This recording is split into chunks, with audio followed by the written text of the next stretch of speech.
All right, folks. We've made it. I don't know how many days it's been, but it is May 27th, 2021. And the offseason has come to a halt. But that's okay. Because your friends here at Perfect Spiral have something really fun in store for you over the next couple of months. And that is the Perfect Spiral Legend Series. Dun, dun, dun. I wish I had some form of singing ability in my body, but I don't. But we are very, very excited to bring this to you today. John, I know, is pumped to talk about this. We worked really hard on this. We're starting with the Diva Group today. We are going to break down our algorithm. We're going to break down the list of candidates who made the initial list. And then we will break down our top 11. It's Perfect Spiral like you've never heard it before. Legends, active players, booms, busts, Super Bowl champions, Hall of Fame players. They are all coming together in one fell swoop as we bring them to the Legend Series. Let's go, everybody. Let's roll.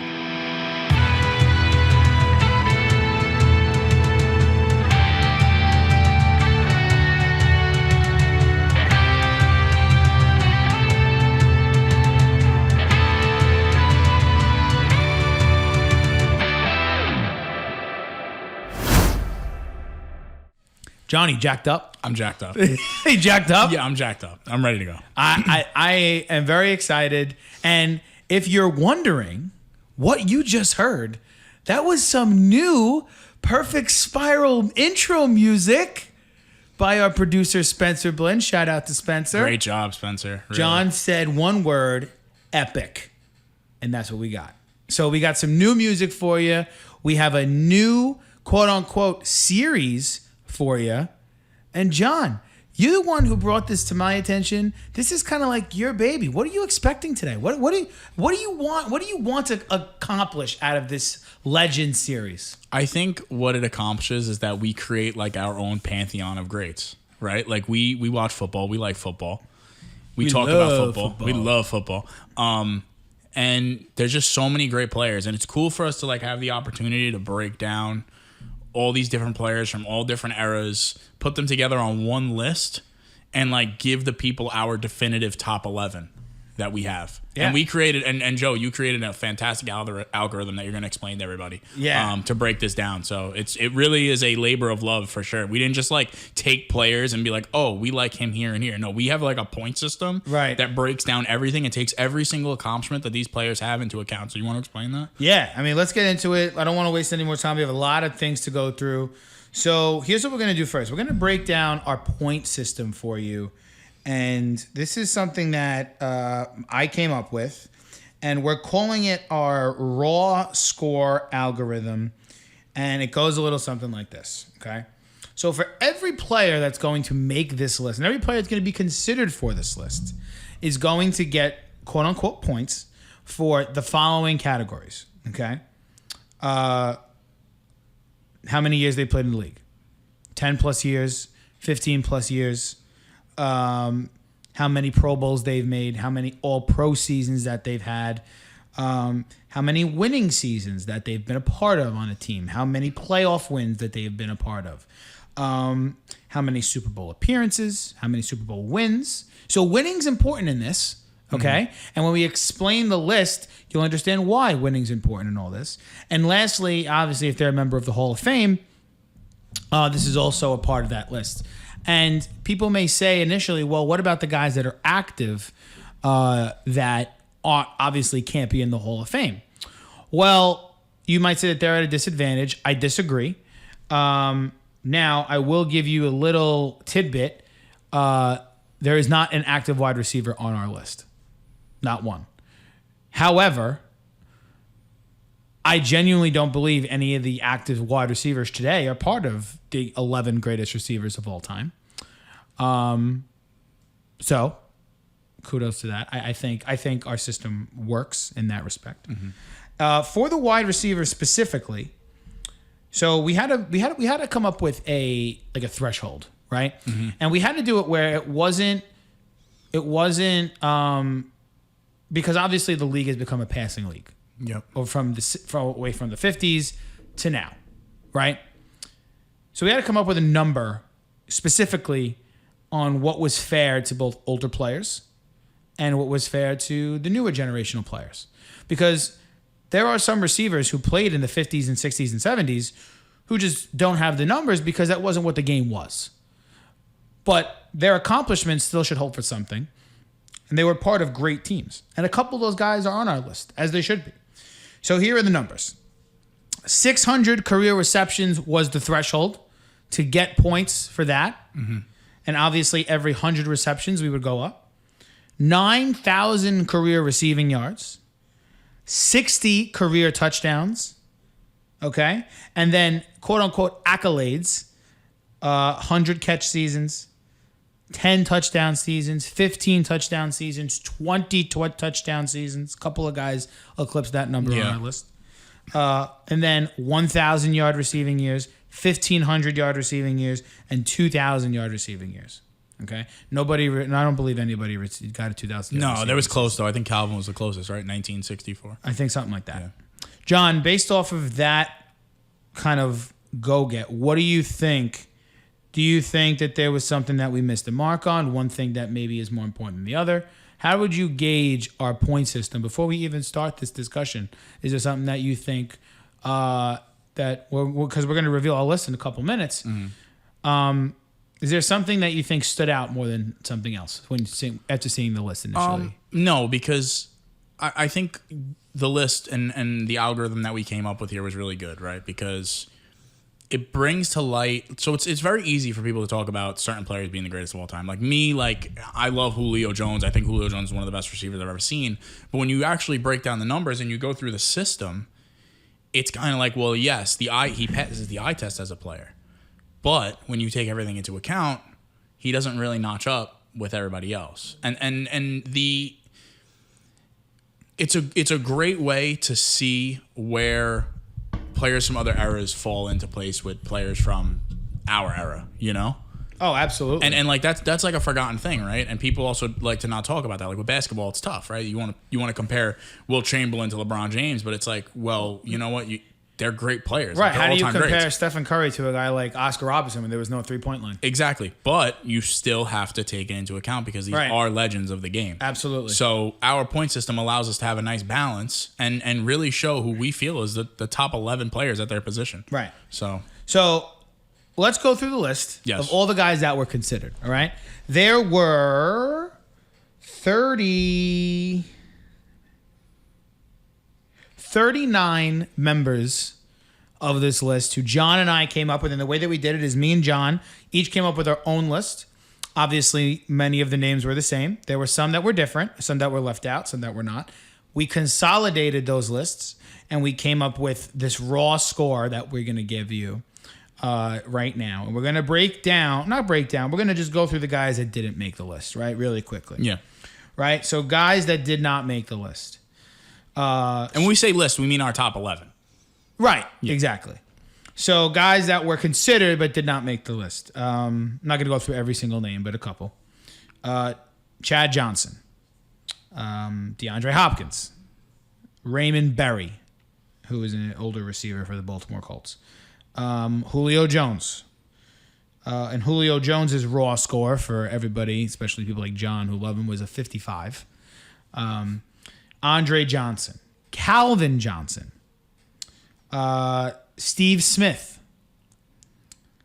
Don Maynard, the Hall of Fame wide receiver for the New York Jets, Anquan Bolden, Steve Largent, Rod Smith, Isaac Bruce, Larry Fitzgerald with a raw score of 77, did not make the cut. Tim Brown, James Lofton, Heinz Ward, and we're going to leave it there, I think, because after we go halfway through the list, we're going to talk about some guys who just missed the cut. Yeah, there's a few good ones. There's a few good ones of guys who those guys that we mentioned, I would say Heinz Ward. So just to give you an idea, the cutoff for the raw score number, like the guy who was number 11 on the list was at a 97 raw score. And John, the guy who was number 12 on the list, was at 96.5. Wow. So the guy who just missed the cut, right, is right there. And there were 4 other guys who were within 3.5 points of cracking the list. Everybody else was about a significant number below. Mm-hmm. But those guys I want to go back to maybe halfway through the list. Like our notable mentions. Right. So we're going to take a quick break. And when we come back, we are going to start with number 11 on our list.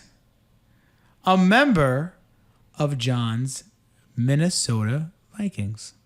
We'll be right back, everybody. Hey y'all, Spencer Blinn, the producer for Perfect Spiral Podcast, and you're listening to my band Hollow Choir's new song, What You Want. Available now on Spotify. What you want?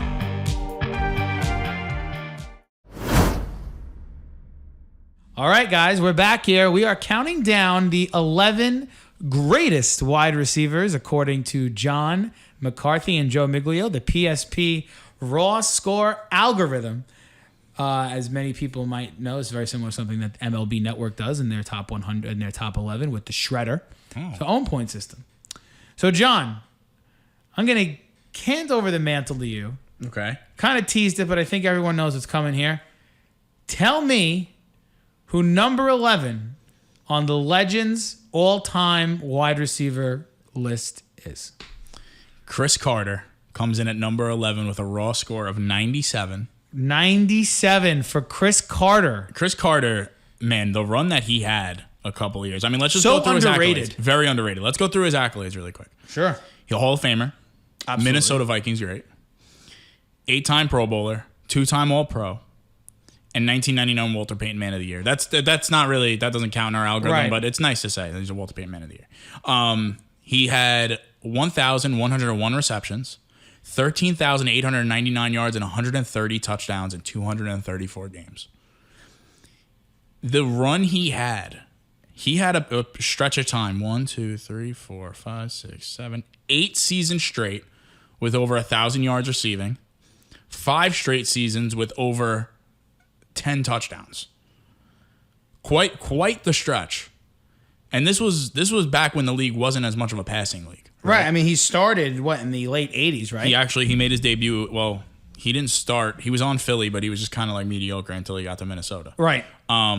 So he really took off in 1992 was his first big season. Played 12 games, 53 receptions, 681 yards, and 6 touchdowns. And then after that is when he went on that run. And this is when the league wasn't as much of a passing league, right? So it's pretty interesting to see the numbers, and a lot of those numbers are actually kind of similar to a couple of players now. But man, he was dominant. I mean, Chris Carter is a guy who obviously played alongside Randy Moss, Randall Cunningham, guys like that. Mm-hmm. And he didn't really necessarily get the spotlight because Moss was there in the later years. And they were good early in the 90s, but they weren't like great. Yeah, right? middling, yeah. So Carter was considered a receiver who was a really good receiver who was on a good team, but not a great team. People don't understand how good his hands were. John, he had back-to-back 122 catch seasons. Yes, and he had back-to-back. And Joe, I just want to point out that he had over there. Look at some of these numbers, man. In that 1994 season, that was an All-Pro year. 122 receptions, almost 1,300 yards receiving, and 7 touchdowns. 188 targets. The following year, 122 receptions, almost 1,400 yards, 17 touchdowns. He led the league that year. 197 targets. That averages out to like at least 12 targets a game? That's insane. And then not to mention he followed that up with another 167, 158, 125, 137. He was getting almost over 130 targets up until 2001. That's incredible. Now, the downside to Chris Carter's career is the fact that he didn't play on a ton of winning teams. No. He did not win a Super Bowl with the. I don't think he never won a Super Bowl. No, he never won. I don't think he went to one either. I don't think he was in one. You're right. The closest he ever got, and I hate to bring this up to you, John, licking wounds, but was the Morton Anderson missed field goal. Missed field goals are familiar for me. In was it 98? 98? I think so. 99? Yeah, 98 because the Falcons got blitzed by the Broncos in the Super Bowl that year. And then a couple years later, they got embarrassed by the Giants in 2000 or something like that. I remember. Not fun. But Chris Carter is a guy who I just think severely underrated. Obviously, was in the Pro Football Hall of Fame, as he should be. And he comes in at number 11 on our list simply because he is a guy who was just so consistent. Just unbelievably consistent. And a guy who I think, at the end of the day, he was a diva. Oh, the diva group. He was a diva, but, he did what he had to do. So Chris Carter coming in at number 11. 97 raw score. 97 raw score. So now we are going to take a trip down memory lane for number 10. And number 10 is going to be somebody whose raw score was a 97.5. So he surpassed Carter by a half of a point. And that player is Lance Allworth. And for some of you people who don't know who Lance Allworth might be, he was a player primarily from the 60s and 70s. He played from 1962 to 1972, and he primarily played his career with the San Diego Chargers and ended his career with the Dallas Cowboys. So Lance Allworth, let me go over his career statistics really quick for Mr. Lance Allworth. Wow, this is crazy. I can't wait to hear about this. Okay. Go ahead. So now again, remember what we said before. Guys that older did not play in passing leagues, but 542 receptions in his career for 10,266 yards. John, that's 18.9 yards per reception. That's incredible. So every 5 catches, he's scoring a touchdown. Wow. That's in stats. In itself is insane. He did it in 136 games too, huh? Yeah. Wow. 85 career touchdowns for Lance Allworth. Obviously a Hall of Famer, a 7-time Pro Bowler, a 6-time All-Pro, a Super Bowl champion, and an AFL champion. So he played in both leagues. Did you count that in his points? I counted that as 1 point. Super Bowl win was way more than an AFL win. Okay. Right. All right. Lost my train of thought for a second. He came in at number 38 on the NFL Top 100's Greatest Players. So a very prestigious honor there. And let's go through his accolades a little bit here. He had, now again, talking about a guy who did not catch a lot of balls. Let me give you this. The year he had the most receptions was in 1965. He had 1,602 receiving yards on 69 catches. He was averaging, let me repeat that. He was averaging 23.2 yards a catch. What? That is absurd. What? Are we serious? Is anybody in the league do that today? 23.2. Incredible. Absolutely incredible. And that year he scored 14 touchdowns. So you give me those numbers in today's NFL, I'll take that any day of the week in today's NFL. Wow. So he had 7 years of 1,000 yards receiving.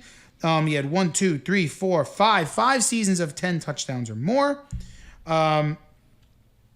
He was in 7 career playoff games. He actually won a Super Bowl in his last season with the Dallas Cowboys. He went to the playoffs twice with the San Diego Chargers and won and done both times. And then he went to the playoffs with the Dallas Cowboys in both years he played with them. He won a Super Bowl in his first season and did not in his second. He only played 11 years in the league. He retired at age 32, believe it or not. Wow. So he retired young. So think about what he could have done if he played longer. And just a little quick tidbit, his nickname was Bambi because of how quick he was. That should tell you all you need to know. His helmet was a lightning bolt, so go figure there. John, I know you don't know much about Lance Allworth, but anything stand out to you there about Allworth? You know what's crazy? So a couple of these guys, it's like the first time I'm really getting the chance to like go through them, right? Like you wouldn't think to go through somebody like Lance Allworth. Nobody's gonna average 23.2 yards per reception. That's just nuts, man. That's crazy. That like guys average like 15. You would think now like 15, 16 is a lot. Right? Yeah, like 15, 16 is a lot. You can't even like he's averaging 2 first downs a catch. Yeah, you can't play Madden and make a player average 23.2 yards per reception. That's just absurd. That in itself should have gotten him some bonus points. Unbelievable. It was just, whew, it makes me sweat a little bit. Yeah, like what it makes the hell? me sweat. And he was like before his time. He didn't wear like a number in the 80s. He wore number 19 when he played for the Chargers. Yeah. So like he was like, and he really started. I feel like he really was the guy who birthed the wide receiver position. Like today we talk about guys who, don't. A down year is a guy who has 50 catches, right? Mm-hmm. A down year is a guy who has 50 catches for like 600 yards and like a couple touchdowns. That's like a down year for a receiver. Yeah. That was a good year for a receiver back in the 60s. This guy was way ahead of his time. Way ahead of his time. Very much ahead of his time, Joe. So, I think that, it's just something that, we're currently looking at the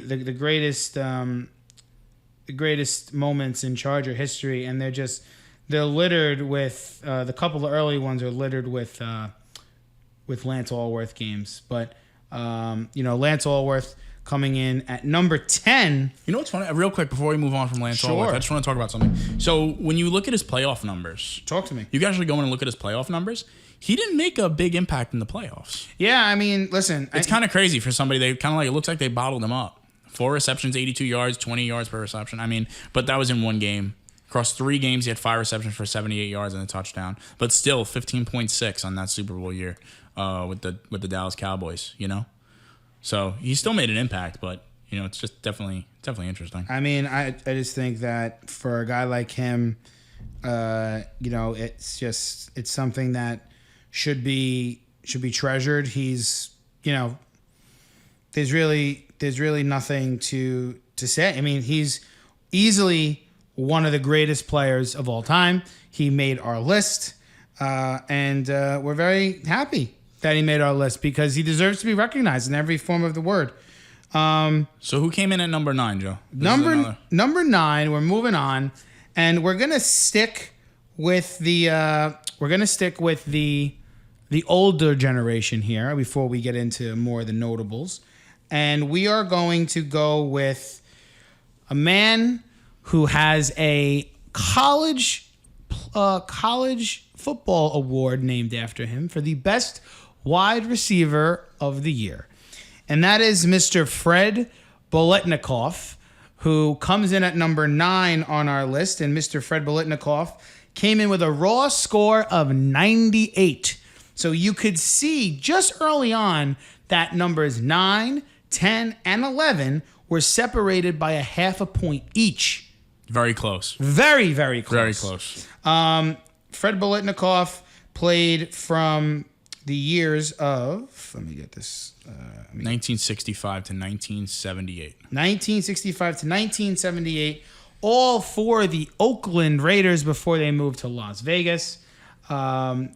And he is a member of the Hall of Fame. He is a 6-time Pro Bowler. He is a 2-time All-Pro. He is a Super Bowl champion, and he is also a AFL champion. So his career averages are as follows: 589 yards, 8,974 receiving yards, and 76 touchdowns. And you might say to me, "Oh, Joe, those aren't phenomenal numbers. Not a lot of flashy numbers. Not a lot of flashy numbers." But here's where we're going to Bolitnikov. I'm just spelling for a second.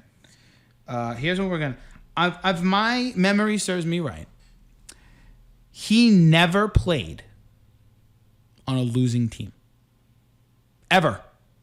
In his 14-year career, I don't think he ever played on a losing team.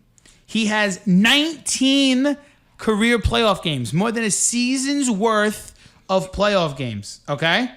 I mean, just right there, enough should be to tell you what you need to know about Fred Bolitnikov. Let us take a dive into the Raiders' all-time seasons, and let's see what we got here. So the Raiders, we're going from 1965 to 1978. Here's are the Raiders' records during those times, okay?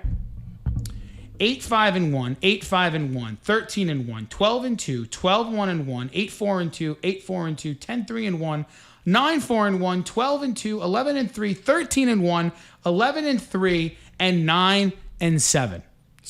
That's a lot of dominance. He never played on a losing team in his life. Ever. I'm looking at this again. I'm flabbergasted by this. Multiple 13. This is a seasons. stretch, okay? This is a stretch from 1967 to 1977. 11 seasons. You ready? 1, 2, 1, 4, 4, 3, 4, 2, 3, 1, 3. Know what those numbers are? The amount of losses the Raiders had each season. Jesus Christ. You know what I would give for the Jaguars to lose an average of 3 games a season? I would literally take a bionic arm. I would cut off my right arm. I would give up masturbation if it meant that the Jaguars could do that. And you know what's the best part about it, Joe? When it comes to Bolitnikov, from 68 to 77, he didn't miss a game. That's Iron Man. He was an Iron Man. Iron Man. I'm sorry. No, wait. He did. Oh, he missed a game? No, he missed 1. He missed 4 games Over the course of his career? over the course of 9 years. Unbelievable. That's insane. Guys sit out because of turf toe. In the league now. That's so true. This guy and they were dominant through that stretch. And like, you know what? I'm looking at his numbers. There wasn't a ton of like flash there, right? But in 1971, Joe, you want to hear something crazy about this? Sure, talk to me. He led the league in receptions with 61. That's amazing. Isn't that great? That's great. 61, 929 yards and 9 touchdowns. He led the league with 61 receptions. And then the year after that, what did he come in second? He had 58 receptions. Yeah, it's just a different... That's insane. It's a different time. league. Different time. But again, as we're saying during this whole podcast, you can't value that. You can't value time. Mm-hmm. It doesn't make sense, right? Yeah. I'm not saying that I'm not sitting here and saying I'd rather have Fred Baletnikov over DeAndre Hopkins or Julio Jones. That's not what I'm saying. Mm-hmm. But when you take everything into account about a guy like Fred Baletnikov, and if my memory, I'm gonna look at our list again. I think that's there's one more. Okay, there's 3 guys on our list who primarily played in the 60s and 70s. Right, this is the second one. You measure greatness by everything that the player does. Mm-hmm. Right? People will say, well, he played on a team that won a lot. Right, playing a team that won a lot. Because of him. Yeah. He is a major factor in that. Of course. The man's a Hall of Famer. You know, like people will sit here and say, oh, his numbers aren't that great. Who cares? But for that era, they were, though. For his era, you just said it, 61 yards, 61 catches, led the league. It makes Lance Allworth's numbers seem otherworldly. Right. But and that's the weird thing, right? Where it's and like the reason so he's close a half point higher is because he did a little bit more winning. Yeah. And that's you know what? That's a testament to our algorithm. Right. I think winning should be valued. Yeah, of course. Winning should absolutely be valued. It's almost like a war score, right? Yeah, like a little bit, right? Like wins over replacement, because like they measure that in baseball. They measure that in baseball, but I think baseball does it in a really weird way. Where I think that what we did is we measured wins, not to a degree where like we measured per win. We just measured winning seasons. Winning season, yeah. And that hurt a guy like Calvin Johnson in our list, right? That hurt a guy tremendously, right? Is all of that Calvin Johnson's fault? No. But, he's clearly a player. This might give me some heat. He's clearly a player that did not demand winning. No. He's not a player that you said in your career, I want to go play with Calvin Johnson because I want to win.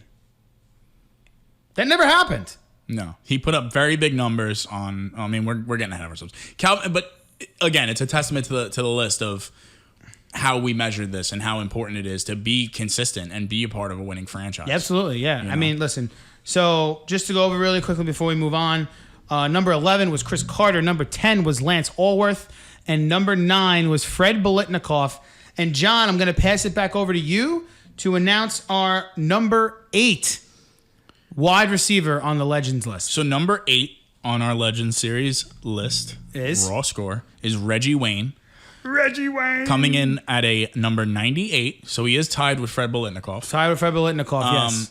Reggie Wayne, let's just say this. First of all, Reggie Wayne played with another player that we will get to later on. That was on the other side of him. He also played with another player I'm sure we will cover in the name Peyton Manning. Oh, definitely. A lot of winning happened there. Now let's go through Reggie Wayne's career. Reggie Wayne was a 6-time Pro Bowler, a 1-time All-Pro, and a 1-time Super Bowl champ with the Indianapolis Colts. Yeah, and I got to his actual numbers. Yeah, They're pretty ridiculous. His numbers are absolutely fucking insane. First of all, he played his entire career with the Indianapolis Colts. Kudos to him. His stretch from 2003 to 2012, he missed 1 game. Wow. He had over 100 targets in every single season up through that way. He had, in 2007, he had 104 receptions for 1,500 yards and 10 touchdowns. He had 100 receptions in 2019 for almost 1,300 yards and 10 touchdowns. 2010, he was an All-Pro. He had 175 targets, 111 receptions, almost 1,400 yards, and 6 touchdowns. He had a career yards per catch of 13.4. Very good. Very good. And now, again, let's take that back a little bit. Yes. Right? Consider what we talked about with Lance Allworth before, right? Yeah. About 23.2. And even Fred Bolitnikov had a year where he averaged over 20 yards a catch. Yeah. And to see the dip, and I think that's not a testament to Reggie Wayne's ability. It's just a testament to how the league changed. Mm-hmm. They went from more of a deep ball threat league to more of an intermediary to short passing game league. But continue. I'm sorry. I just want to throw that out there. So one thing about Reggie Wayne that I'm realizing here is he was a hell of a playoff performer. Oh, yeah. An incredible playoff performer. He went to the playoffs in every single season except for 2013, from 2002 to 2014.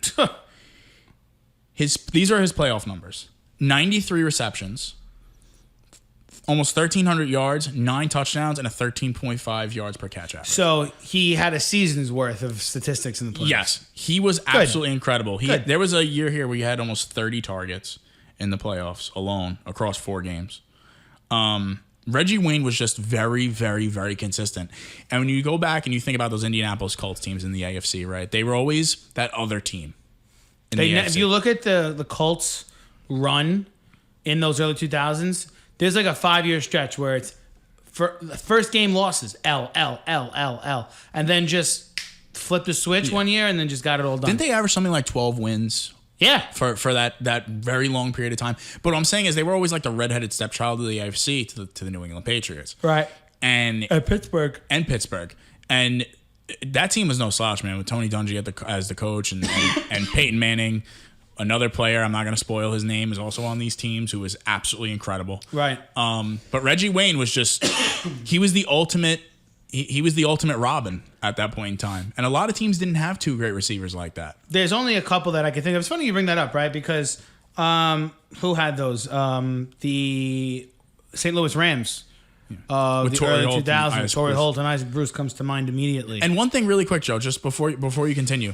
One thing, Reggie Wayne was so high on our list. And Reggie Wayne is not a Hall of Famer yet. Oh, he's going to be. He's going to be. So that goes testament to he's not a Hall of Famer. He's not Think a Hall about of how Famer. good he had to be on that list. Because Hall of Fame accounts for a nice size amount of points on our list, obviously, as it should. But he's not a Hall of Famer yet. I believe he's going to get in the Hall of Fame. Oh, 100%. He's a phenomenal receiver. Yeah, 100% he's getting in the Hall of Fame. And so, yeah, so you were saying not a lot of teams had two great receivers like that. And you said the Rams had Isaac Bruce and Torrey Holt. Right. The 70s Steelers had John Stalworth and Lynn Swann, two excellent Hall of Fame receivers as well. And then you go to a team. I know I have to do it once.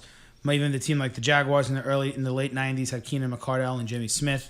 Not Hall of Fame receivers, but very Great good players, receivers in their own right, of you course. know? But Reggie Wayne is so overlooked, in my opinion, Very much so. because of the man who's on the other side of him. Reggie Wayne, the Colts had the number 1 and number 3 receiver in football on their roster, in my opinion, during that period of time. And for literally forever. It felt like forever. They had legitimately 4 Hall of Famers, skill Hall of Famers during that. They had Peyton Manning. They have Edgerrin James, just got inducted this year. Yes. Right? They have, screw it, we're going to say his name anyway. Marvin Harrison, right? And then Reggie Wayne. And then that's not even counting possibly Jeff Saturday. Right. Like- So you're talking about your quarterback, your running back, and your 2 wide receivers who are all Hall of Famers. And they won 1 championship. Is that like a bad thing? You know, it's weird when you think about it, right? Like they won 1 championship, but that shows how hard it is to get to the Super Bowl. Yeah. You know, like it. I'm gonna go off on a tangent here really quick because this will tie back. Sure. So there was this argument recently going around: is it harder to win an NBA championship or win an NFL championship? It is. I think it's hard to win an NFL championship. It's hard to win an NFL championship because it's one and done. It's one and done, and there are so many good players on a team. And when you look at a team like the Colts, Peyton Manning is. I mean, you could argue he's top 3 greatest quarterback of all time. I'm with you. And the fact that he, on that run in Indy, when those teams were so good, there was so much heartbreak in the playoffs to the Patriots and to the Steelers that they won 1 Super Bowl. With all of those players on that team, that's just crazy, man. That's insane. You know? It's hard. It's hard to do that. Sorry. No, you're good. My sister is calling me. It's all right. We'll put her on. We'll get her on for a guest appearance. Just ask her who she thinks comes up next on the list. She's gonna say like, yeah, right. LeBron James. So, LeBron James. So Reggie Wayne coming in at number 8, wore number 87, a soon-to-be Hall of Famer on our list. Do you know what she wanted? What does she want? She wanted the password for the HBO Max. Jesus fucking Christ. Streaming services are ruining families. Unbelievable. Ridiculous. Just don't give it to her. Now she has to wait until we're done. No, with she's this going to episode. wait. She's going to fucking wait. She wants to watch this stupid Friends reunion. All right, John, you want to take a quick break first, or you want to go on to number 7 and take a break after? Let's go through 7 and then we'll take a break. All right, so let's go to number 7. So, John, number 7 is yourself. You want to break down number 7 and who he is? So number 7, Dun, dun, dun, dun. dun, dun. Michael Irving comes in with a raw score of 99.5. Michael Irvin, member of the dynasty of the Dallas Cowboys in the early 90s. Who doesn't know who Michael Irving is at this point on NFL Network? The guy's out of his mind. He's so much fun to watch. He's so animated. It's great. Yeah. So Michael Irving has quite a few career accomplishments. He is a You don't say. you don't say. He's a Hall of Famer. He's Right. a 5-time Pro Bowler, 1-time All-Pro, and a 3-time Super Bowl champ. Now, let's. Wow. Okay. So now these Dallas Cowboys teams are very interesting, right? Because you had one of the greatest running backs of all time on that team. Maybe the. Maybe the greatest running back of all time. When we get to the running backs, we'll see where he falls. Right. In Emmitt Smith. Right. You have Michael Irving. Right.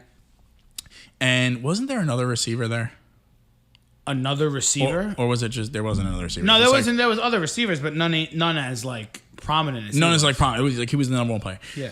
So now, being the number one receiver on the team, and granted, Troy Aikman didn't sling the ball around very much, I would say. Troy Aikman's good. He was good, but he wasn't like... When you look at a lot of quarterbacks from that period of time, the numbers are very low. Like, a 3,000-yard passing season was like, whoa. Like, whoa, right? Like, he didn't throw the ball around the park because why would he? He has Emmitt Smith. Right. You know, like, you just run the ball. And that's exactly what they did. I get it. But... Michael Irving, I'm going to go through a couple of seasons here. From 1991 to 1995, he made the Pro Bowl every year. 91, he was an All-Pro with 93 receptions, 1,500 yards, and 8 touchdowns. He led the league that year, 16.4 yards per catch. Okay. And wow. All right. A lot. The following season, he followed that up with 78 receptions, 1,400 yards, and 7 touchdowns at almost 18 yards per catch.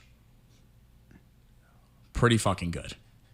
Joe just gave me this look like, what? Then he followed it up with another 1,300-yard receiving season, 1,300 yards, 1,600 yards, and then it kind of starts to tail off there. But consistency. He started every single game except for 2 in that stretch, and he's a 3-time Super Bowl champion. And you want to talk about a playoff performer? 87 receptions, 1,300 yards, and 8 touchdowns, 15.1 yards per catch. Awesome. Back-to-back Super Bowls. Right. Consistent numbers across back-to-back Super Bowls. And then he won the third in 95. With Barry Switzer, and they beat the Steelers. Dominant in the playoffs was Michael Irvin. And I think that's what puts him above. That's what puts him above a lot of these guys, right? Is that Michael Irvin was so right. He was great in the regular season, right? Mm-hmm. As all of these guys were, great in the regular season. But you're like, what does he show? What happens in the playoffs? When do you show it? Remember, people forget. Troy Aikman's first year there. They were duty. Mm-hmm. They were 1-15. They were not a good football team. So Michael Irvin and Troy Aikman and Emmitt Smith were the reason the Cowboys turned it around. Okay? The Cowboys were a really good team in the 70s. They took a dump in the 80s, right? And they came back to prominence in the 90s, right? Off of a trade with my Minnesota Vikings. Right. They came oh my God, the name's escaping me right now. The running back, Herschel Walker. The Herschel Walker trade. Yep. And probably the worst trade in the NFL history. One of the worst. Yes. But it helped them get to have that Super Bowl run. But Michael Irvin is a huge piece of them becoming America's team. Yep. Right? Like, people hate the Cowboys because they're so nationally loved. There's an arrogance to them. Like the Duke Blue Devils, like the New York Yankees, like the Los Angeles Lakers or the Boston Celtics. Teams that if you don't root for them, you look at them, you're like, oh, fucking, like, really? Like, you don't like excellence? Yeah, like, right. And there's always a joke that, oh, you're a Yankee fan, you root for the Cowboys and the Lakers too. Like, it's like, it's a thing. Exactly. But there's a reason for that, right? There's a reason that those teams are grouped together in that category. Yeah. Michael Irvin is a main reason for that, And I think his skill, and he was a great college player, went to the University of Miami, was a phenomenal college player, was a phenomenal pro, won 2 Super Bowls with his college coach, Jimmy Johnson. Mm-hmm. And, like you said before, consistency really brought it across for the rest of his career, and I believe was a first ballot Hall of Famer. Yeah. And fully deserved. I mean, Michael Irvin was probably, if I had to guess, I'm looking at our list right now, again, he is probably the 3rd best receiver of his era? Yeah. It's probably 3rd, right? 3rd, maybe 2nd, depending on where we get one of these guys with what their era really was. Yeah, okay. His era was clearly the 90s. Yeah. Right? And I think the other 2 guys that we're going to bring up in our list in a little bit, an argument could be made of what their era was. Yeah, one of them definitely spanned past the 90s. Right. So we're going to take a quick break. And when we get back, we're going to give you a quick shout out of the guys who just missed the cut. And then we're going to go back to our list. We still have 6 through 1 to get to. So we'll be right back right after this. All right, Johnny, we're back here, and we are going to quickly go through guys who just missed the cut here, and there are going to be 5 guys that we mentioned who just missed the cut. I'm going to bring them to you. You tell me, you give me a, 1 sentence, 2 sentence thing on, what you think they meant to the league, right?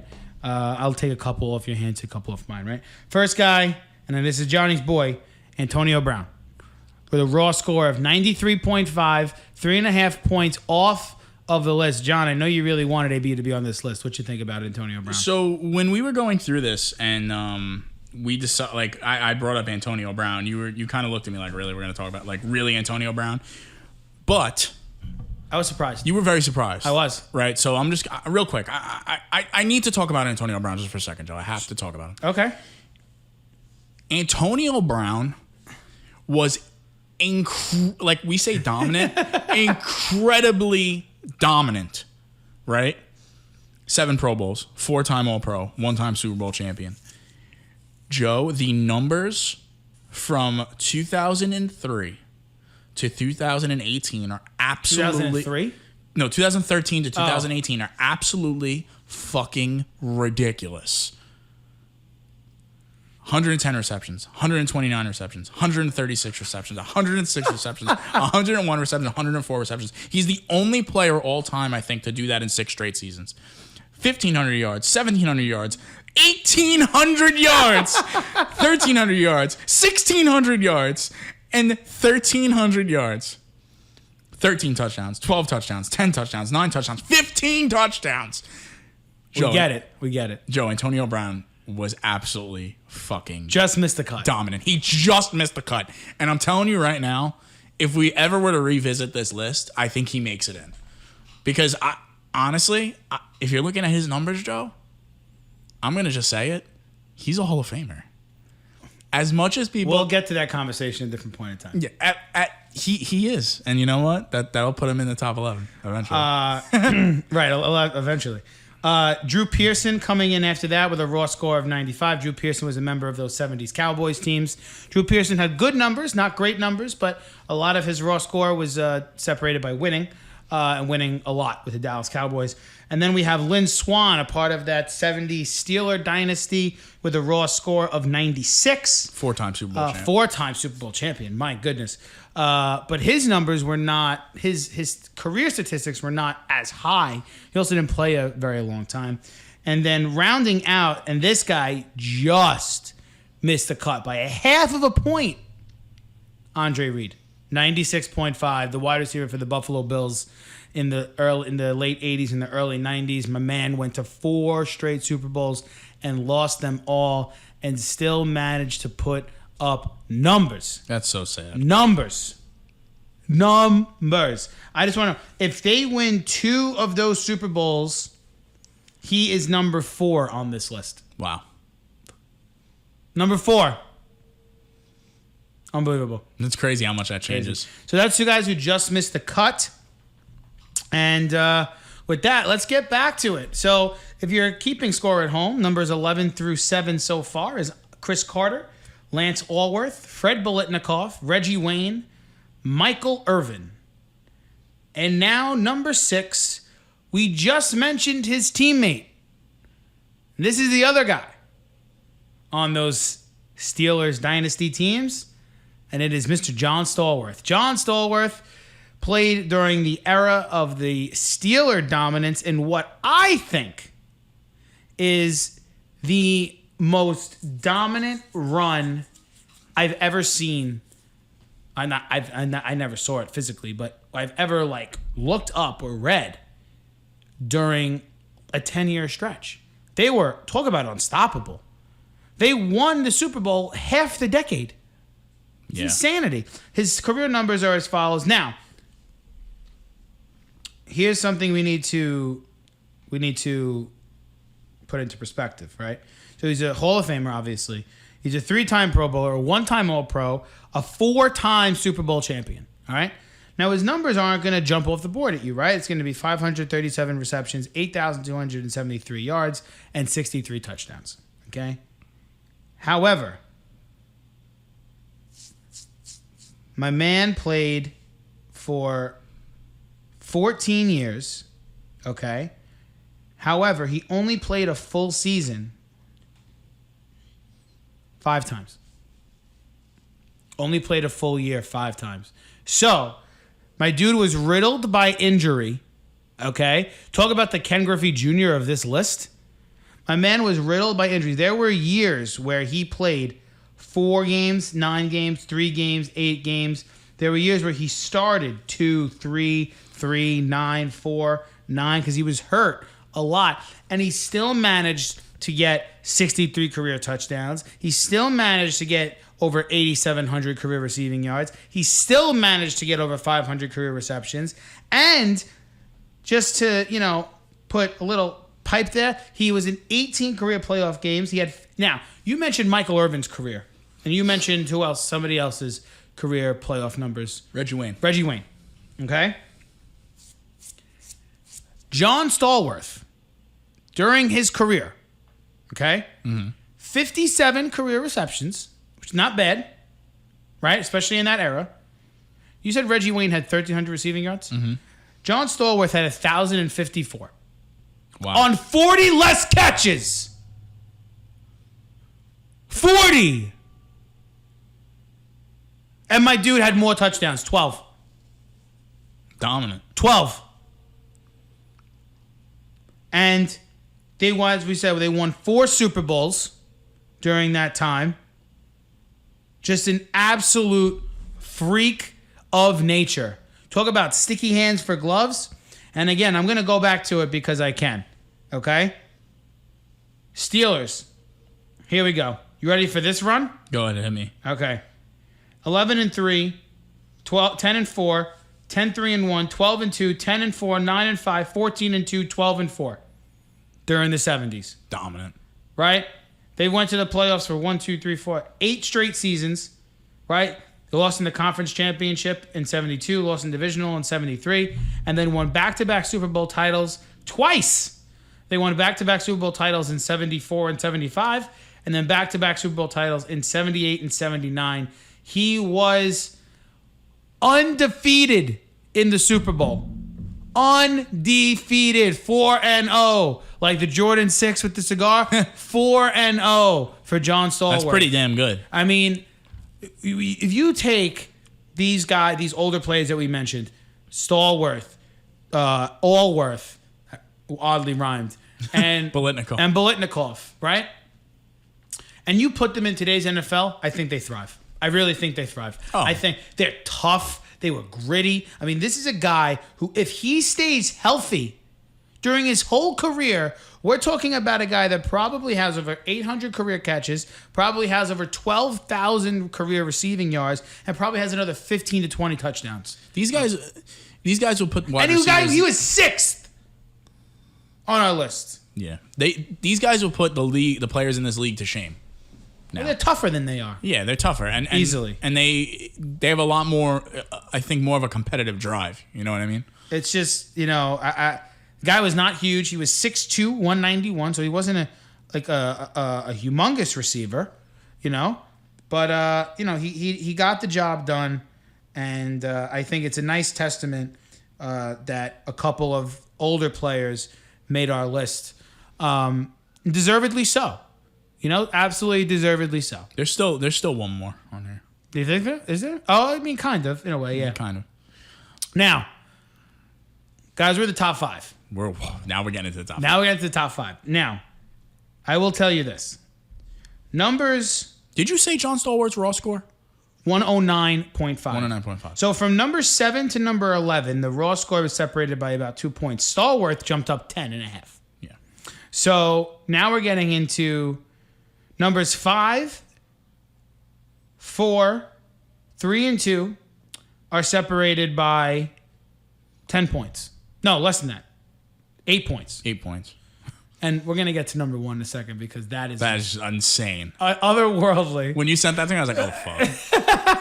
That's fucked. So, number 5 is the enigmatic Tyrell Owens. T.O., 6'3", 224 pounds, went to Chattanooga College. My dude was all over the place during his NFL career. He is a Hall of Famer, deservedly so, a 6-time Pro Bowler, a 5-time All-Pro. John, listen to... You want to talk about numbers? Listen to these numbers. Are you ready? Hit me. 1,078 career receptions. 15,934 receiving yards. 153 career touchdowns. And 1 Super Bowl played on a broken leg. We're going to get to that in a minute. That's that. We're going to get to that in a second. My dude had... This actually surprised me. He had one career 100 catch season. He had 9 1,000 yard career seasons, and 8 seasons with 10 or more touchdowns. 8. Okay. He had 9 winning seasons in total. So he won wherever he went. He played for the San Francisco 49ers for 6 years. He played for the Philadelphia Eagles for 2. Played for the Dallas Cowboys for 3. And then he bounced around with Buffalo and Cincinnati at the end. I'm not even really counting those. And you know what's funny is those numbers that you were saying with him as far as with the 1,000 yards and the 10 or more touchdowns, he did that across multiple teams. Oh, he was consistent across multiple teams. This is with the San Francisco 49ers. He had 14 touchdowns in 98. He had 3 years in a row where he had over 10 touchdowns through 2000 to 2002. He was 13, 16, and 13. He had 14 touchdowns with Philadelphia in 2004, their Super Bowl year. And then he had another 3-year stretch in Dallas at ages 33, 34, and 35, where he went, I'm going to read these numbers off to you. Again, 33, 34, and 35. He was an all-pro at 34 years old. Just put that in the back of your head. Unreal. And he was incredible. Oh, yeah. Okay, so in 2006, he went 85 for 1180 and 13 scores. In 2007, he went 81 for 1355 and 15 touchdowns at age 34.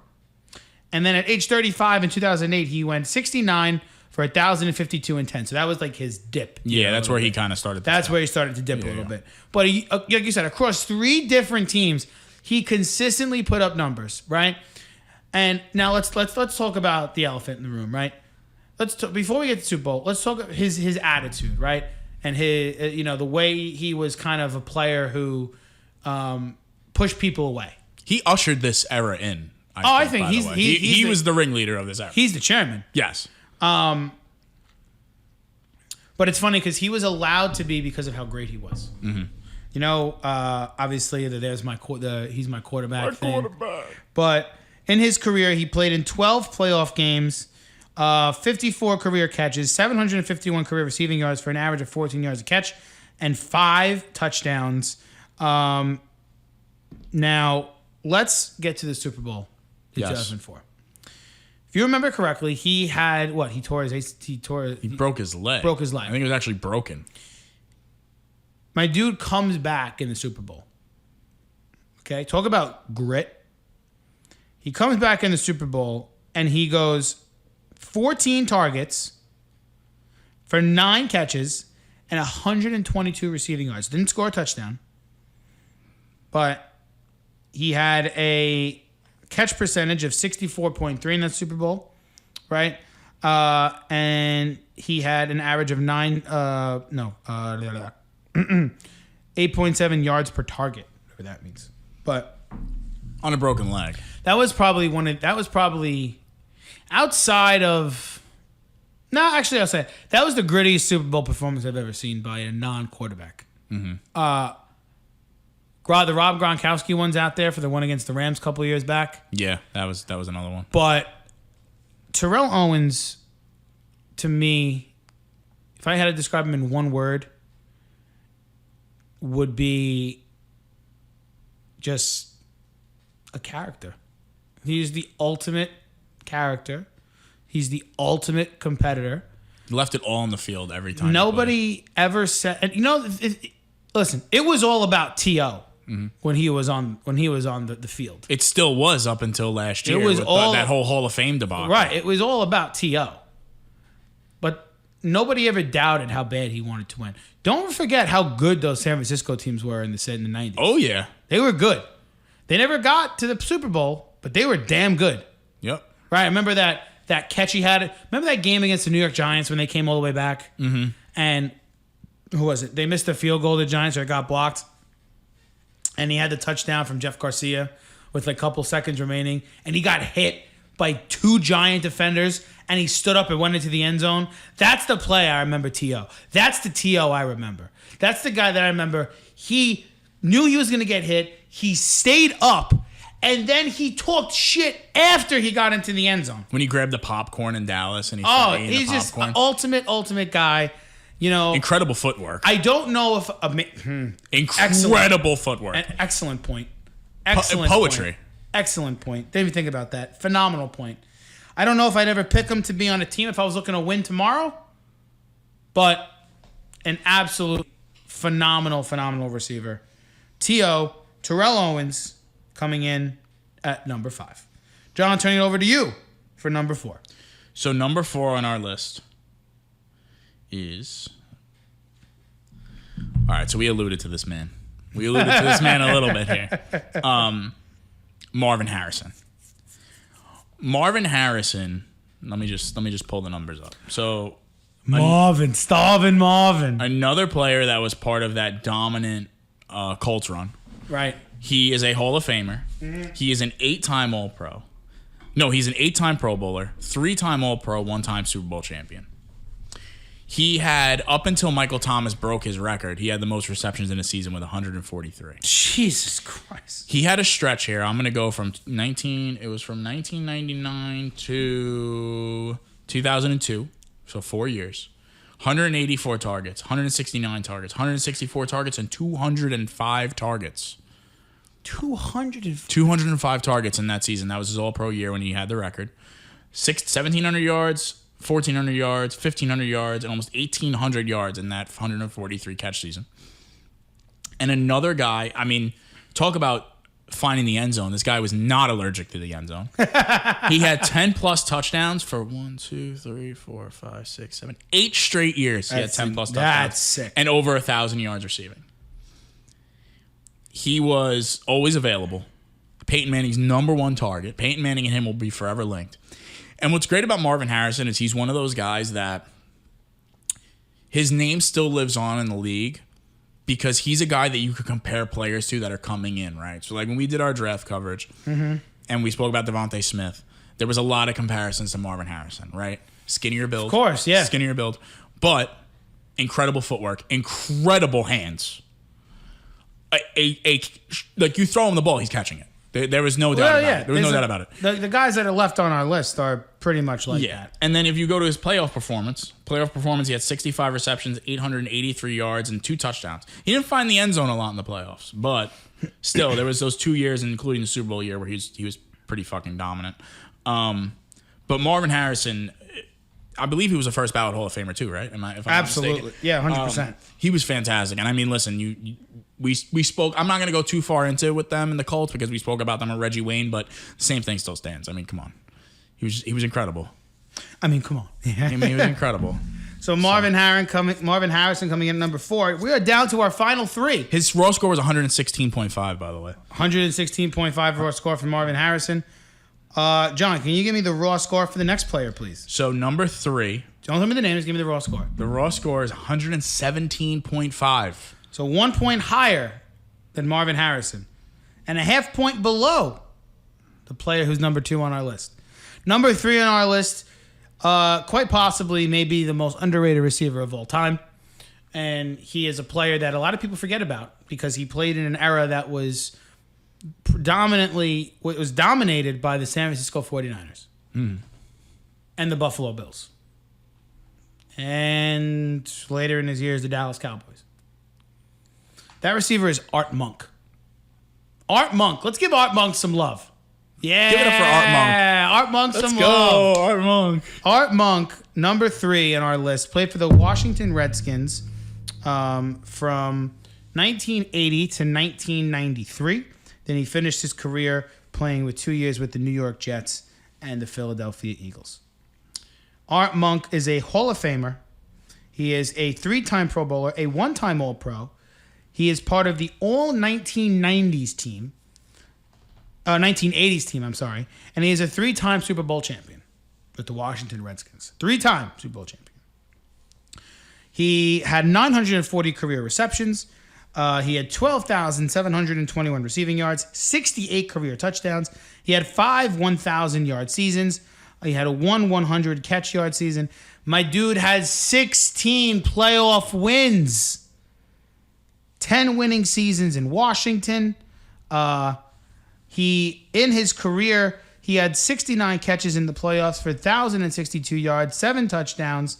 And if we go to the Washington Redskins during that time, from 1982 on, they were, we have 8-1 here. So I just want to point out that Art Monk went to 4 Super Bowls. So 3-1. Lost one. It's 3-1. Wow. So they went to 4 Super Bowls during his career there. They had a stretch of 1, 2, 3, 4, 5, 6, 9, 10 out of 11 seasons they had a winning record. There was 1 year where they went 7-9 in 1988. But outside of that, they had multiple double-digit wins through the rest of the 80s. The Redskins were a dominant team, especially with John Riggins and Joe Theismann and Rock Rippon and Doug Williams. A very, very, very good football team. Art Monk was the leader in that football game. He was drafted by the Redskins in the first round of the 1980 NFL Draft. Inducted into the Hall of Fame in 2008. Just a receiver who is revered in Washington and a receiver who does not get enough credit because he was part of a team that I felt like it's like a lost team, right? The Redskins are a lost team in the 80s. Yeah. They went to 4 Super Bowls during that time. You don't think about it, though. 4 Super Bowls. You know what it is? It's They like won recency. 3. They won 3. Joe, you know what it is? It's recency biased. You know? Like, you think about the now Washington football team, but the then Redskins. I mean, as much as we've been watching them, they've been trash. Yeah. So it's kind of like, you know, people who are diehard Washington fans who grew up there, like, you know, old-timers, Washington fans, they probably still hold on to it. But you know what's funny is for a team to go to 4 Super Bowls and for them to not even really get mentioned in that, like, pantheon of great teams. Right. That's pretty weird. I mean, yeah, man. I think he, you know, obviously he came in on 3rd on our list, and he's just an absolutely phenomenal receiver. So Art Monk, if you ever are listening to this podcast, Please listen to us. let us know that you're number 3 in our book. Yes. Art Monk. John, it is your time. So if you've been listening to this whole show right now, and you've listened to our countdown, you know who 1 and 2 are. Yeah. There's no debate, right? There's No debate. It's not like it's not a surprise. It's not a shock. And it's not something that we even picked. The point system did the work for us. Yes, and it got us It validated what we already knew. Yes, it validated the number 1 and number 2 receivers all time. So, John, number 2, with a raw score of 118, is... 118. I said 100. Oh, you said 118. I thought you said 218. You got Moss. Randy Moss comes in at number 2. Randy friggin' Moss. You know what's funny? Can we just talk about, before we get into the numbers, Randy Moss is synonymous with like middle school, like high school kids. Like you're like playing in the, Right. You know, got what is mossed. it, gym and shit, and like you throw the balls, you got mossed. And it's like, holy shit. Like growing up, like before I watched football, I never really understood what that meant. And then it's like, oh shit, this is what you meant. Randy Moss was, I'm so glad that I got to watch the tail end of his career and that he was still dominant. So there's a lot to talk about with Randy Moss. Randy Moss spanned across, you could say 2 different eras, right? Mm-hmm. He came in late in the 90s with Minnesota, an all-time great in Minnesota. And then he had that second wind of his career towards the end, right, With Joe? New England. With New England. After people thought he was dead in the water in Oakland. Right. So let's go through the first 1, 2, 3, 4. The early 5, years. 6. Let's go through the early years of Randy Moss. So I want to also point out that Randy Moss's rookie receiving record was actually just broken by another Viking in Justin Jefferson. Justin Jefferson, which is pretty crazy how history repeats itself. So right when he steps into the league, Randy Moss, first of all, let's talk about this. Randy Moss came from Marshall, not a very known college. Byron Leftwich. Yeah. Why do I know that? Yeah. Joe has useless knowledge.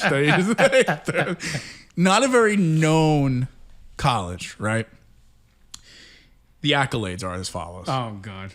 He's a first ballot Hall of Famer, which, by the way, when he was inducted into Hall of Fame, I cried when I watched him because he was just so proud. Yeah. Like, it was just so nice. Like, he was so happy to be inducted. He's incredible on ESPN NFL coverage. 6-time Pro Bowler, 4-time All-Pro. He made the Hall of Fame 2000s team. He was the 1998 Offensive Rookie of the Year and the 2007 Comeback Player of the Year, right? And that's where that little part of his career comes in. So, the early years in Minnesota, right off the bat, he is hot. 1,300 yards, 1,400 yards, 1,400 yards, 1,300 yards, 1,400 yards, and almost 1,700 yards, Joe. 17 touchdowns in his rookie year, 11 touchdowns, 15 touchdowns, 10 touchdowns, 7 touchdowns, 17 touchdowns, 13 touchdowns. The man was a human fucking highlight reel. This guy, double coverage, triple coverage, didn't fucking matter. He was catching the ball. You throw the ball up and Randy Moss was catching it. Randy Moss was incredible in those early years in Minnesota. But, there's a but coming. we do hit a little bit of a wall towards the end of Minnesota. Okay. And we do hit a little bit of a wall in Oakland. But boy, oh boy, do we come back in New England. With a vengeance. With a absolute fucking vengeance. 1,500 yards and the most touchdowns all time in a single season by a wide receiver with 23. A record that may never be broken. Unbelievable. 1,000 yards with 11 touchdowns and 1,300 yards with 13 touchdowns. It was an absolute pleasure to watch Randy Moss. He is part of one of the greatest teams of all time. A near perfect Patriots. A near perfect Patriots team. Another player who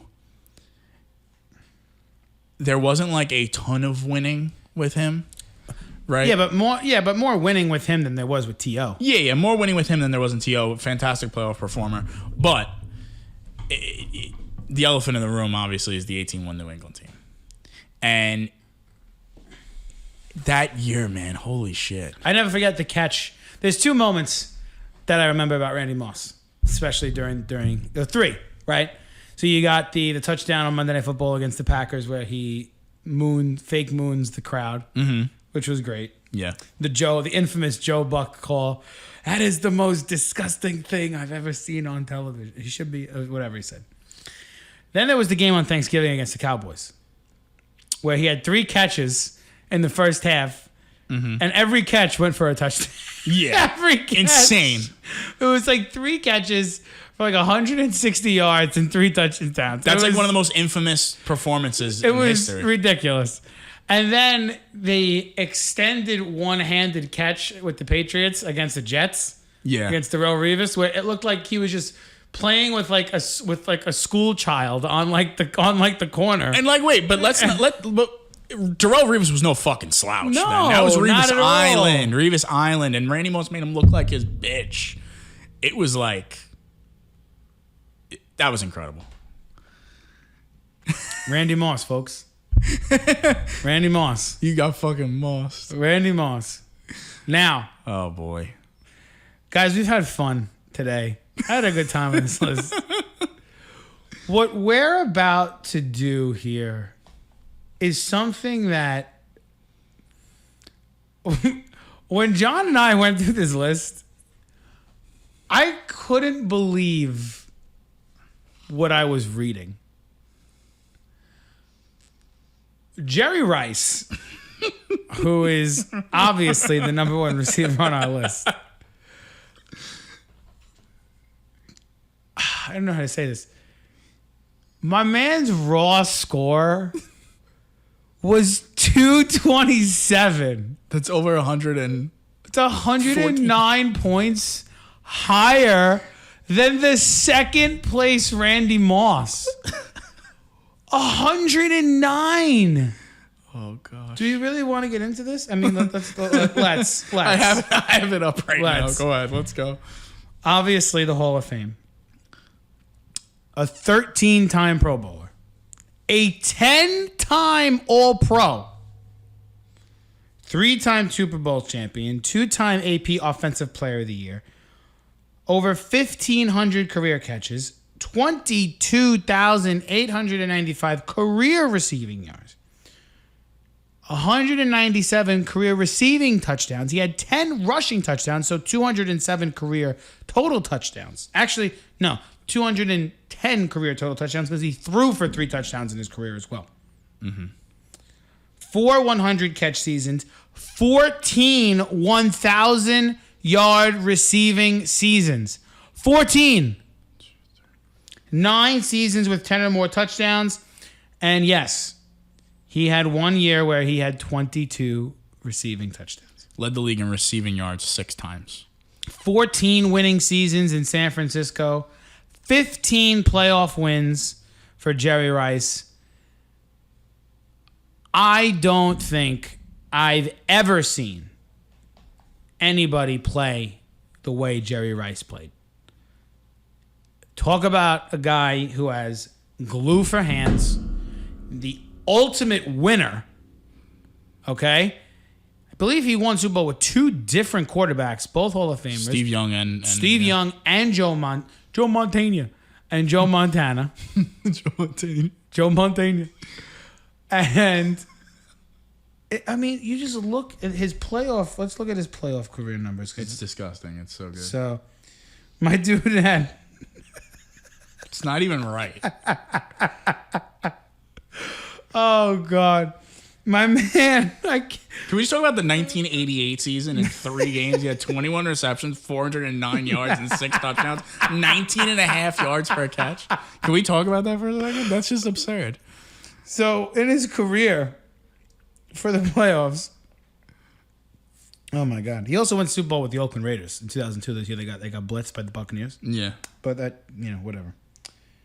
You know what? No, I'm going to talk about that one because that's pretty incredible, too.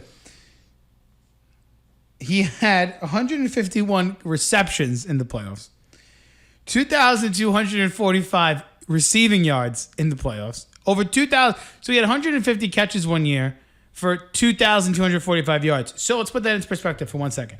Antonio Brown holds the record for what, 143 catches in a year? No, the record now is Michael Thomas. He had like what, 146? I think it was 152. Right. Okay, 152. Even better. Jerry Rice eclipsed something in the playoffs that no player has been able to do during the regular season. 149, I'm sorry. Did you hear what I said? Repeat that? Sorry, I was just looking at something. He has eclipsed something in the playoffs that no player was able to do during the regular season. He had over 2,000 career receiving yards. And I don't want to hear that he played 10 more games in the playoffs, or 13 more games in the playoffs. That doesn't matter.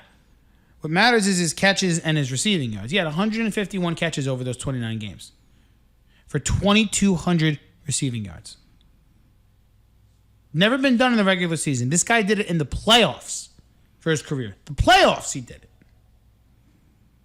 22 career touchdowns in the playoffs. Incredible.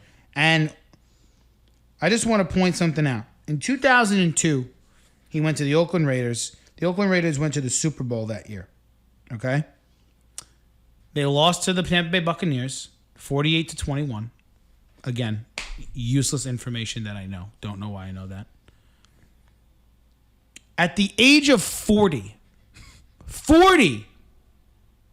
Jerry Rice, in 3 playoff games, had 14 catches for 203 yards and 2 touchdowns, with a 14.5 yards per catch average. He was a Pro Bowler that year too, Joe. At 40. At 40. 92 receptions, 1,200 yards, and 7 touchdowns. At 40. Undisputed undisputed number one NFL receiver of all time. It is nothing. Mic drop. Nothing to say. I don't know if we're ever going to see anybody of his caliber again. I do think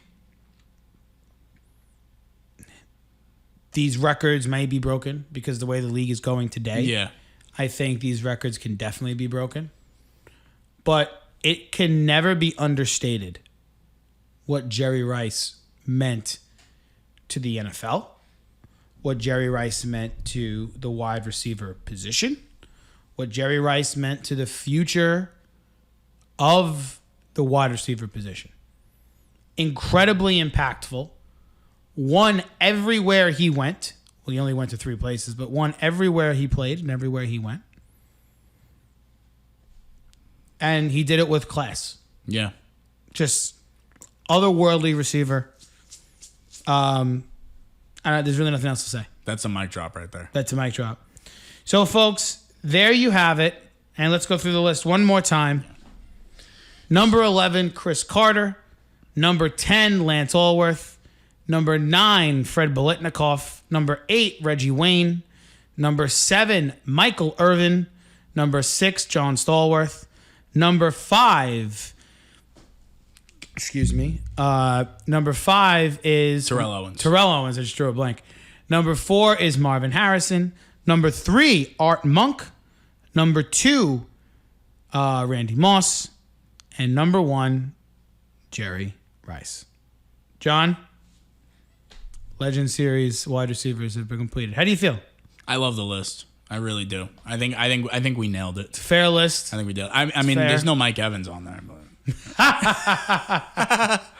Mike Evans didn't even make our initial 39 people. no, he definitely What are you did. gonna do about it? Cry. Yeah, we know. You know who we're talking to. So now, on this podcast, which we're about to wrap up, we have the decision to make, John, of what position we want to do next week. I think that we should go to the defensive side of the football. I'm going to give you 2 options. Corners or defensive line. Corners. Want to do corners? Let's do corners. All right. So wait, when we do corners, are we talking like safeties and free safeties? I know. I have corners and safeties as a separate thing. Okay. All right. So we're going corners. Yes. All right. Sounds We're good to going me. straight corners. So there you have it, folks. Next week, we are going to do cornerbacks in this Legends series, and then we're going to go back to the offensive side of the football, where I think we may take a stab at the running back position in a couple I'd love weeks. to talk about the running back position. Yeah, let's get busy with some running backs. You know what I'm saying? That'd be fun. And then maybe we'll sprinkle in some head coaches in there. Maybe it's possible. Yeah, because we're going over everything in the Legends series. Yeah. We're going over teams. We're going over head coaches. We're going over players. Everything. It's the whole. You're getting the whole shebang from us because we're gonna be doing this next couple of months. So I think we had a good time today. Clocked in at about an hour and 20 minutes. I think we did a good time with this. I hope you guys had fun. The list will be posted on Twitter. At PSP Pod. At PSP Pod. Let us know your thoughts. Let us know what you think about our list. Who did we miss? Who missed the cut that should have been on there? And no, Mike Evans is not an answer. Could somebody get the podcast to Art Monk now? Because now I kind of want him to hear it. I will definitely send it to Art Monk. Just send it like directly to him because I'm sure he'd enjoy it. Yeah. I'm sure he's a sweet guy. I'm sure Art Monk's a great guy. So, John, anything before we leave? That's it, man. Well, I had a great time. I forgot to say my annual thing. Subscribe, rate, review, download the podcast wherever you get your podcasts. Google, Apple, Spotify, Deezer, Stitcher, Pandora. Hey, even Buzzsprout. Whatever you want to do. YouTube. Whatever you want to do. We are everywhere.